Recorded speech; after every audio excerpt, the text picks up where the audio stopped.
बताया कि वैदिक सभ्यता का उदय 1500 से 600 ईस्वी के आसपास हुआ, ईसा पूर्व हुआ। कब हुआ बेटे? 1500 से 600 ईसा पूर्व के आसपास हुआ। किसका उदय? वैदिक सभ्यता का। बेटे वैदिक सभ्यता के बारे में हमने बताया कि जब सैंधव सभ्यता का अंत हुआ, सिंधु सभ्यता का अंत हुआ, और सिंधु सभ्यता के अंत का कारण सबसे बड़ा क्या था? जलवायु परिवर्तन। क्या था? और बेटे सिंधु सभ्यता का अंत लगभग 1750 वर्ष की ईसा पूर्व के आसपास माना गया। जो 1750 से और 1500 के बीच लगभग 250 वर्ष का पीरियड काल के बीच का उल्लेख अभी तक ग्रंथों में नहीं मिल पाया है, लेकिन ये साफ मिला कि वैदिक सभ्यता का उल्लेख 1500 से 600 ईसा पूर्व के बीच मिलता है। बेटे वैदिक सभ्यता जो है एक वेदों में उल्लेख था इस सभ्यता का, इसीलिए इस वैदिक सभ्यता को वैदिक सभ्यता नाम दिया गया। यह सभ्यता प्रथम नगरीय सभ्यता ना होकर कैसी सभ्यता थी? ग्रामीण सभ्यता थी। कैसी सभ्यता थी? और बेटे शहरी सभ्यता पहले पढ़ी हमने, जिसका नाम था सिंधु सभ्यता। क्या नाम था? हालांकि आज का प्रचलन ये कहता है कि पहले जो है सबसे पहले उल्लेख जो है ग्रामीणों का होना चाहिए था, क्योंकि ग्रामीण से ही लोग निकलकर शहरों की ओर अग्रसर हुए, तो शहरी सभ्यता का उदय दिखाई दिया। लेकिन उल्लेखों के अनुसार बताया गया कि पहले वेदों की सभ्यता का उल्लेख मिलता है। किसका मिलता है? तो इसीलिए उस सभ्यता को, सिंधु सभ्यता को नगरीय या शहरी सभ्यता कहा गया, और वैदिक सभ्यता को ग्रामीण सभ्यता कहा गया। क्या कहा गया? बेटे इस सभ्यता की जो बात थी, इसमें आर्यों का आगमन हुआ। किसका आगमन हुआ? बेटे ये नॉर्डिक शाखा की सफेद उपजातीय मानव के लिए ये शाखा का वर्णन किया गया था, लेकिन हम सबसे पहले इस पे विचार करेंगे आर्यों का। किसका करेंगे? तो आर्यों को पहले तो हमने बताया कि आर्यों ने इस सभ्यता का उदय किया, अर्थात संस्थापक कहलाए। वैदिक सभ्यता का संस्थापक किसने किया? आर्यों ने। बेटे आर्य जो संस्कृत के अर्य प्लस या से बना, अर्य का मतलब होता है श्रेष्ठ व्यक्ति। अर्य का मतलब क्या होता है? श्रेष्ठ व्यक्ति, अर्थात जो बहुत ज्ञानशील व्यक्ति होता है उसको श्रेष्ठ माना गया। ये बेटे आर्य वे थे जो सुसंगत के श्रेष्ठ कुल में पैदा हुए हों, उन्हें आर्य कहा जाता था। अब हमने आर्यों के आगमन की बात करी। किसकी बात करी? माने आर्य आए कैसे? तो आर्यों के आगमन में सबसे पहले दयानंद सरस्वती जी ने बताया। दयानंद सरस्वती जी का एक नारा है, वेदों की ओर लौटो। तो बेटा इन्हीं का एक ग्रंथ भी है जिसका नाम है सत्यार्थ प्रकाश। किसका नाम है? बेटे किसका नाम है? दयानंद सरस्वती के ग्रंथ का नाम। तो इन्होंने बताया कि आर्य कहां से आए? आर्य तिब्बत के निवासी थे। इन्होंने क्या कहा? आर्य तिब्बत के निवासी थे, अर्थात आर्य तिब्बत से आए। कहां से आए? बेटे इनकी बात का खंडन किया गया। इनकी बात का खंडन हुआ तो बाल गंगाधर तिलक ने बताया। बाल गंगाधर तिलक ने कहा कि आर्य उत्तरी ध्रुव के निवासी थे। बाल गंगाधर तिलक ने क्या कहा? आर्य उत्तरी ध्रुव के निवासी थे, अर्थात उत्तरी ध्रुव से आए। कहां से आए? उत्तरी ध्रुव से आए। कौन आए? आर्य। ये बात किसने बताई? बेटे इनकी बात का भी खंडन किया गया। जब इनकी बात का खंडन हुआ तो फिर जर्मन के वैज्ञानिक थे जिनका नाम था मैक्स मूलर। क्या नाम था? बेटे मैक्स मूलर ने बताया कि आर्य मध्य एशिया के निवासी थे। कहां के थे? इनकी बात को इसलिए प्रबलता दी गई क्योंकि एक अवलेख मिलता जिस अवलेख का नाम है बोगज कोई अवलेख। क्या नाम है? बोगज कोई अवलेख। और बोगज कोई अवलेख एशिया माइनर से मिलता है, और बेटे इसकी खोज जो है 1907 में हांगो द्वारा की गई।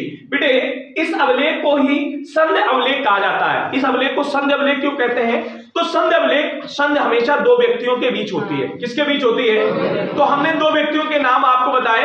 एक जो व्यक्ति था मिताई का शासक, मिताई का शासक संबली हुमा। कौन बताया?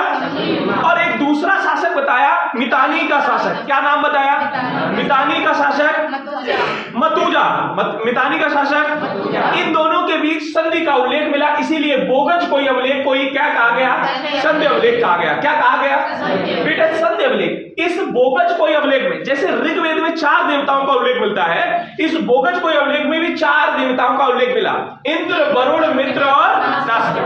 बेटे इन 4 देवताओं के कारण जब ऋग्वेद और बोगज कोई अवलेख की भाषा का लगभग सेम रूप मिलता दिखाई दिया, कुछ शब्द समान दिखाई दिए, इसीलिए मैक्स मूलर की बात को कैसा माना गया? सही माना गया कि इन्होंने वैदिक सभ्यता के बारे में जो बात बताई वो बिल्कुल कैसी बताई? सही बताई।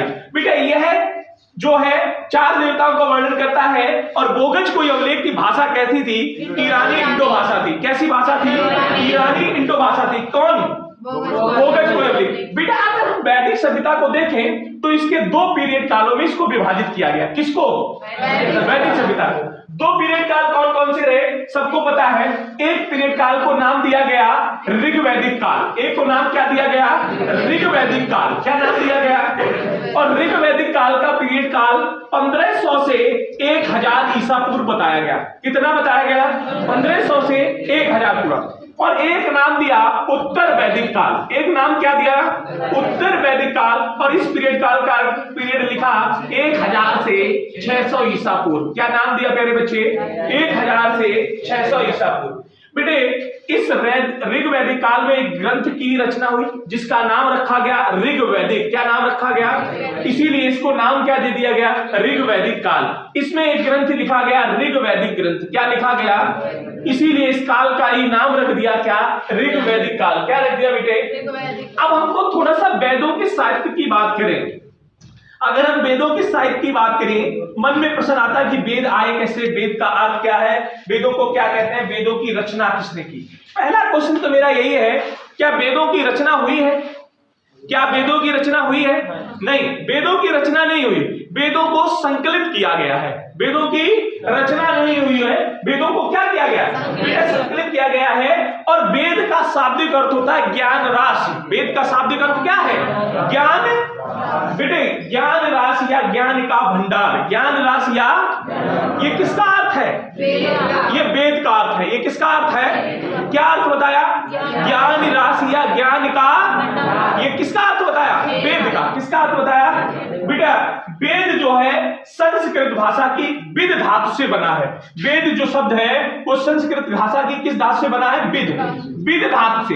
बेटे बहुत इंपॉर्टेंट चीज ये कि प्रत्यय कौन सा है वेद में? प्रत्यय कौन सा है? तो बेटे दृढ़ प्रत्यय किससे बना है? कौन सी प्रत्यय से बना है? दृढ़ प्रत्यय से बना है।